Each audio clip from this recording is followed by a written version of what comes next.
Hello दोस्तों, स्वागत है आपका अपने यूट्यूब चैनल डिफेंस थ्योरी में। तो आज हम लोग जीएस के 15 क्वेश्चन करेंगे जो कि बहुत ही महत्वपूर्ण हैं और ये परीक्षाओं में कई बार पूछे भी जाते हैं, तो इसलिए ये बहुत ही महत्वपूर्ण है। तो चलिए वीडियो को स्टार्ट करते हैं। पहला प्रश्न है, इलेक्ट्रॉन की खोज किसने की थी? तो इसका आंसर होगा थॉमसन ने। अगला प्रश्न है, बल गुणनफल है, इसका आंसर होगा द्रव्यमान और त्वरण का। अगला प्रश्न है, सबसे अधिक भेदन क्षमता किन किरणों की होती है? तो इसका आंसर होगा गामा किरणों की। अगला प्रश्न है, धूप के चश्मे के लिए किस कांच का प्रयोग किया जाता है? तो इसका आंसर होगा क्रूक्स कांच का। अगला प्रश्न है, परमाणु क्रमांक किसे कहते हैं? तो इसका आंसर होगा नाभिक में उपस्थित फोटोनों की संख्या को। अगला प्रश्न है, खाद्य ऊर्जा को हम किस इकाई में माप सकते हैं? तो इसका आंसर होगा कैलोरी में। अगला प्रश्न है, पुष्पों का अध्ययन कहलाता है? तो इसका आंसर होगा एंथोलॉजी। अगला प्रश्न है, मानव शरीर में विटामिन ए संचित रहता है? तो इसका आंसर है यकृत में। अगला प्रश्न है, आनुवंशिकता एवं विविधता के बारे में जानकारी देने वाली वनस्पति विज्ञान की शाखा को क्या कहते हैं? तो इसका आंसर होगा आनुवंशिकी। अगला प्रश्न है, सबसे अधिक क्रोमोसोम्स किसमें पाए जाते हैं? तो इसका आंसर होगा टेरिडोफाइट्स में। अगला प्रश्न है, दाब किस प्रकार की राशि है? तो इसका आंसर होगा अदिश राशि है।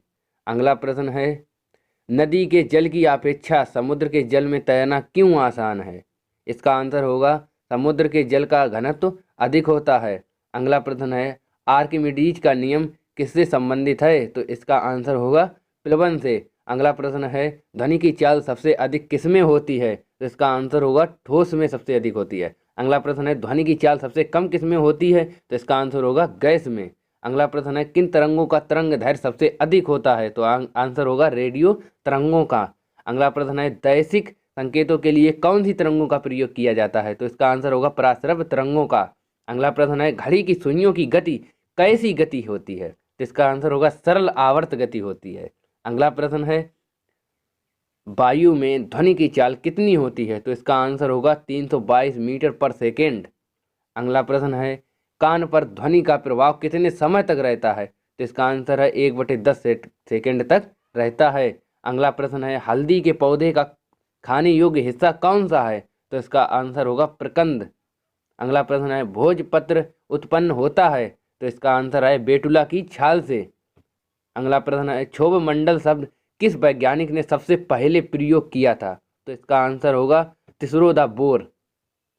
अगला प्रश्न है, पृथ्वी से वापस होने वाले सौर विकिरण को क्या कहते हैं? तो इसका आंसर होगा पार्थिक विकिरण।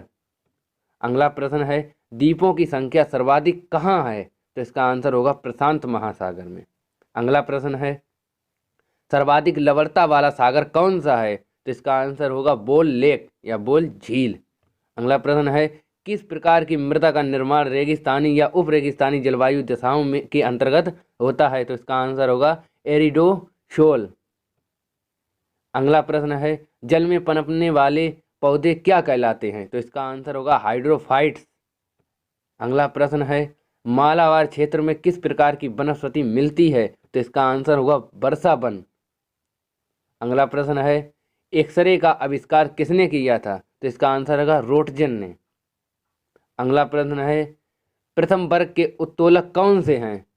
तो इसका आंसर होगा तुला, कैंची, प्लास, बच्चों के झूलने का तख्ता, ये सब प्रथम वर्ग के उत्तोलक हैं। अगला प्रश्न है, द्वितीय वर्ग के उत्तोलक कौन से हैं? तो आंसर होगा सरौता, नींबू निचोड़ने की मशीन। अगला प्रश्न है, तृतीय वर्ग के उत्तोलक कौन से हैं? तो इसका आंसर होगा चिमटा और हल। अगला प्रश्न है, सड़क पर चलने की अपेक्षा बर्फ पर चलना कठिन है, क्यों? तो आंसर होगा बर्फ में सड़क की अपेक्षा घर्षण कम होता है।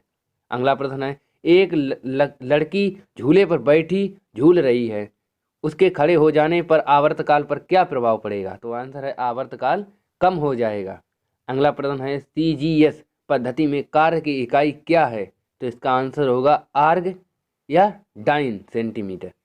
अगला प्रश्न है, MKS पद्धति में कार्य का मात्रक क्या है? तो आंसर होगा जूल। अगला प्रश्न है, एक जूल कितने अर्ग के बराबर होता है? तो आंसर है 107 अर्ग के बराबर। अगला प्रश्न है, एक मेगावाट कितने वाट के तुल्य होता है? तो इसका आंसर है 10 लाख मेगावाट, 10 लाख वाट के बराबर। अगला प्रश्न है, एक अश्व शक्ति कितने वाट के बराबर होती है? तो इसका आंसर है 746 वाट के बराबर। अगला प्रश्न, वनस्पति विज्ञान के जनक कौन है? तो आंसर होगा थियोफ्रेस्टस। थियोफ्रेस्टस। अगला प्रश्न है, किसे वर्गिकी का पितामह कहा जाता है? तो इसका आंसर होगा कार्ल वॉन लिनियस को। अगला प्रश्न है, जीवाणु की खोज सर्वप्रथम किसने की थी? तो आंसर होगा ल्यूवेन हॉक ने।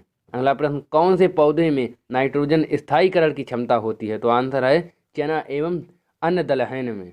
अगला प्रश्न, भोजन की विषाक्तता उत्पन्न होती है? तो आंसर है क्लोस्ट्रीडियम बोटुलिनम द्वारा। अगला प्रश्न है, वास्तविक केंद्रक किसमें अनुपस्थित होता है? तो आंसर है जीवाणुओं में।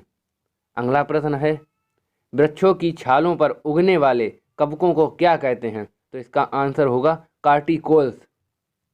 अगला प्रश्न है, वन अनुसंधान संस्था कहाँ स्थित है? तो इसका आंसर होगा देहरादून में। अगला प्रश्न है, कौन खुजली के रोग इसके बीज का कारण है? तो आंसर होगा कवक।